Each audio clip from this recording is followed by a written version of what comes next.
Hey everybody, this is the Y Guy. We're in Grand Rapids, Michigan, and we're here with Mohamed Kagbo from Sierra Leone, and Mohammed. an international student in Michigan and Grand Valley State University. Oh man, Yeah. what made you choose Grand Rapids? Firstly, I was motivated by one, the way of life of the people here, Okay. and then I've got a lot of their friendliness and also how they interact with, let me say, like the blacks here. They are very, very like comfortable living around like colors like with the white, seeing them living peacefully is something that actually attracts me to be part of this country and also at this part of the country. Awesome. Yeah. Awesome. And thanks for that message too. That's what we got you and I together, you know. It's Yeah. not we try to completely be above any sort of race boundaries, any sort of Exactly. theology boundaries or Exactly. anything, even Yeah. political boundaries. We just try to have a good connection, and I appreciate that message Thank from you. you. So Thank you, brother. what are you going to school for right now, or do you have a job here at all? Actually, right now I'm studying. I'm studying Yep. at Grand Valley State University, as I told you initially, and I'm doing my postgrad. Like I'm doing my master's in accounting here, and this is my second year now, coming starting in August 2023. Currently, in the summer, I'm not taking any classes. I'm doing some summer job with one of the healthcare service providers here. I would not like to disclose their name. I don't know. Like it's yeah, to That's me all right. it doesn't sound professional.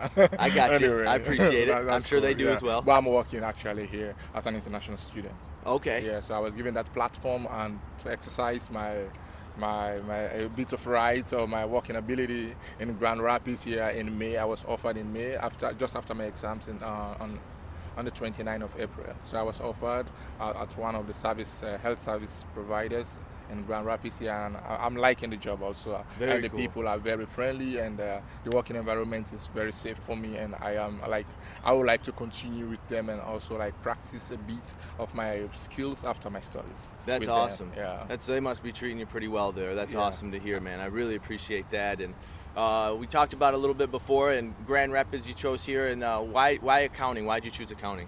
Well, accounting have been something that I like. My motivation come back from back home, where I Okay. come from, because I have cousins of mine that actually read accounting in undergrad, and they were my role model, as I explained to you initially. I admire them a lot, and society placed them in that situation, in that level. Like everybody actually admires them in terms of accountability, their trustworthiness, and their jobs they were having. Like a lot of them, one of them was working for a bank, and the other one was working at the Ministry of Finance. And you know what that means, like putting trust on people to like working with people's money. It means like they have trust in you. Yes. So Big time. yeah, that was that was the motivation, and I want to see myself as that person who can be trusted. So it has been always my career path. Like I've been yearning for to become an accountant, and also after my study here, it's a motivation. I've got that motivation also like to go back home. Just after my practice here, having attained the knowledge and also practice at least for 1 or 2 years, getting the skills from the US, and then go back home and continue my career path.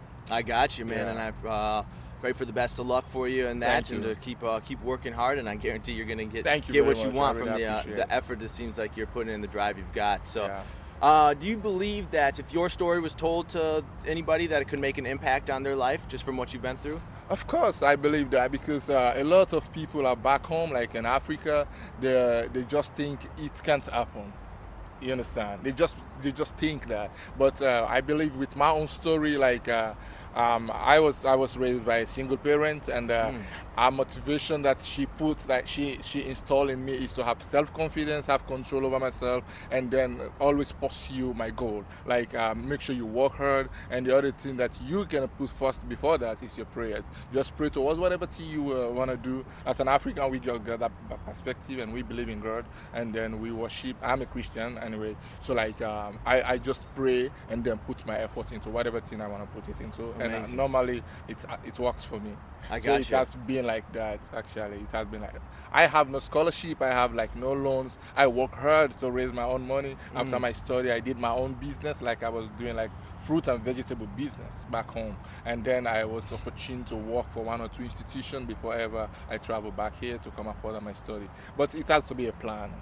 I believe Yeah. if you plan Oh, yeah. something, you work towards it, and if you work towards it, you put your energy into it. Yep. So like because you where your finances is where you put your energy. I know. Yep. If you put something like your money, where your money is, you put your mouth there, then you put your mind in there, you put your energy there, trust me, I believe you succeed. Yep. There's a proverb that says, "Man makes the plans, God guides the steps." Exactly. So, That's it. there you go. There you go. I That's it. love that message too, and that's very empowering because that's Yeah. you answered that question awesomely. My next question would be something like have you ever dealt with struggle, or like what's one that you'd be willing to talk about? But you kind of brought it up in single parenthood, or is there anything else that you've dealt with that you think you've overcome pretty strong that could make an impact on somebody else's life? Well, raised by a single parent family, you know what that means. I have my own siblings. I have an elder sister. I have two younger ones, like one younger sister and one younger brother. It's actually very difficult in getting, first of all, meeting your daily meal, like the expectation of society and all of these. But I believe the challenges that has been the greatest has been actually with that of your aspiration, because if you have a big dream and you are coming from such a small family, so in terms of finance I'm talking, the financial might is not there in that family, then you have to be really be calculative in whatever thing you do. Oh, yeah. Firstly, make sure you don't don't be falling in the hands of the law, committing crimes. Go away from all those stuffs, and then I think that's one savings. If you're actually not spending on like stuffs like that, like always your parents are freeing you from police or taking you from like criminal stuff that you're doing, and they're always fighting for you. I think that is one big savings for the family. And secondly, that will give you some amount of time for yourself. If you're not into bad stuff, you get more time for yourself in thinking and seeing you, like dreaming big. Like you have to dream big and see yourself how you want to go there. It's just about dreaming that, oh, I want to go to US, how I want to do it, in what period, be time bound. Like within this period I'm gonna achieve my first bachelor's degree back where I am, and then maybe I want to go and study back in the US in this particular period. But you're gonna put your time bound, you put your financial calculations, like put everything, because it costs money to move. If you want to travel, it costs money for education, it costs money for like your traveling, your ticket and stuff. So you have to really plan yourself well, and then God guides you whatever thing you do. Yeah. So, Wow. that's it. So you did say that your mom was a huge motivator in your Yeah. personal development. I'm curious if she was the only one, or did you get out, read books? Did you have someone that else? Because you've come in with some packed wisdom in your words, and there's a lot of Yeah. a growth mindset in your words. That doesn't. Is that directly from mom, or is that from abundance of it? Yeah, stuff? actually, she believes in me a lot. Amazing. When I was young, when I'm coming up, like when kids are coming up, like you see your parent like the only teacher for you. So like the best teacher ever that you ever meet with is your mom. And whatever she tells you, it's like hook, line, and sinker. You take it directly, you take it like family, and you know that whatever she tells you, she's not gonna guide you the wrong way. So like she has always been telling me this: you are the person that like I'm relying on to like elevate this family. Ooh, I have that's cool. like turn things around for us. Like she has actually been having like that kind of words to me, like pushing me, telling me that so that keeps me very firm and very strong in my academics. Yeah. I don't know any other trade. It's education. So if education is my tool that I have to use to convert things, so like to have my reward in the future, or to get myself like to live on earth, you understand, like having revenue from, I need to put more effort into it, put more energy into it, and also like get myself every time on top of situations. I should not always be like being bottom, but also try to make sure that I match up with people that are actually doing the best in the classes, doing the best in whatever thing we are doing. So that is my motivation. My motivation comes from my mom, to be frank. Awesome. Yeah, Thank you so much. I hardly read books anyway that are outside my boundary, like outside accountancy. I hardly do it. I only do it like few times. Like if like somebody explains some part of it, like I can be motivated to do it. But outside of accounting, like my area of study, I hardly do. Okay. Yeah. I got you. So you're super refined. I'm really refined with my course area. Man, that's an awesome message as well. It really is. I appreciate it. do you believe that your story? Well, excuse me. Let me digress. Do you believe that communication? There's power in communication. There's a lot. There's a lot of power in communication because, firstly, to communicate, so it relieves you up. Like it gives you it's a medicinal thing. If I have to talk to somebody about my problem, even if they are not solving it, but the mere fact I've shared it, to me, I have a phenomenon that a problem shared is problem solved, because you have taken it off your shoulder. Yes. Now you have released it out. Some people get like they get, I don't know, they get so bored about their stuff. They get bored with their own stuff. So if they don't have anyone to like say it to, sometimes it eats them up. It continuously eats them up, and they don't know how to go about it. So like you talking to someone, somebody might have gone through situations that you are going through. So you saying it out, like it's a first step to the solution. And secondly, I'm sure everybody have his own experience and approach towards things. Mine might not be 100% correct, but me sharing it with you, I think that will also give you put an addition, your own knowledge onto it. So like two more better heads, they say are better than one head, right? Yeah. So like if we share it, then of course that's a very first step to a solution to your problem ever. And I believe communication is medicinal. In my own family, that's what it's one of the things they believe. They say communication is medicinal. Yeah. So like they believe that you should talk. You should not be sitting like a dumb. Like don't sit down 100% every day. Every day you think I'm just sitting down here. I don't want to talk about anything. I don't want to like eat things that are disturbing you. Keep eating you up. So you should not like keep it to yourself. Say it out. So if you say it out, somebody might help out. So that's it. So you should not keep stuff to yourself alone, and you should communicate.